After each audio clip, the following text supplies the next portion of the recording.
আসসালামু আলাইকুম। স্বাগত জানাচ্ছি আজকের আলোচনায়। আওয়ামী লীগ শাসনামলের মুক্তিযোদ্ধা বিষয়ক মন্ত্রী, মুক্তিযোদ্ধা মন্ত্রী নিজেও নাকি মুক্তিযোদ্ধা ছিলেন এবং বিভিন্ন যোদ্ধাও ছিলেন। তিনি বলছেন আন্দোলন ছাড়া আমাদের কোনো আর উপায় নেই, আন্দোলন করতে হবে। ভারতে বা অন্য কোনো দেশে বসে সে আন্দোলন গোছাচ্ছে। মানে ওনারা যে এই দেশ থেকে ভেগে চলে গেছেন, এই মন মানসিকতা তাদের মনে হয় নাই, ভুলে গেছে। কারণ কি? কারণ হলো বাংলাদেশের জুলাই অভ্যুত্থানে যে অগ্র সেনানী যারা শহীদ হয়েছেন, পঙ্গু হয়েছেন, বা এই সংগ্রামে যারা অগ্রণী ভূমিকা পালন করেছেন, তাদের সাথে বর্তমান সরকারের বোঝাপড়াটা কেমন যেন ভালো মনে হচ্ছে না। এখন এটা যদি অন্তর্দ্বন্দ্ব হয়ে থাকে, সেই সুযোগটাই তারা নিতে চাচ্ছে যে এই সুযোগে কোনোভাবে টুপ করে ঢুকে পড়া যায় কি না।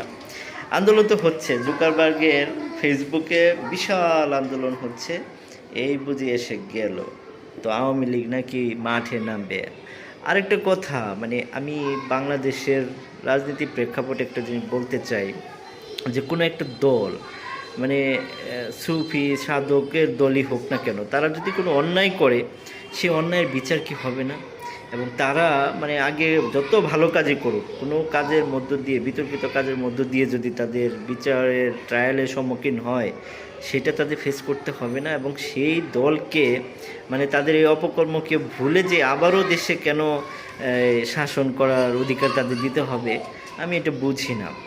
মানে একটা রাজনৈতিক দল নাকি আরেকটা রাজনৈতিক দলকে নিষিদ্ধ করতে পারে না? হ্যাঁ, হতেই পারে নিষিদ্ধ করতে পারে না, কিন্তু সেইটাকে আসলে রাজনৈতিক দল ছিল ভোটাধিকার প্রয়োগ ছাড়া, মানে জনগণের ভোট ছাড়া, যারা নিজেরা সিল মেরে রাতের ভোট, নিশিরাতের, মধ্যরাতের, বিনা ভোটের মাধ্যমে যারা দেশ শাসন করে একেবারে উন্নয়নের ফুলঝুরি ফুটিয়েছেন, সেটিকে আসলে বৈধতা ছিল?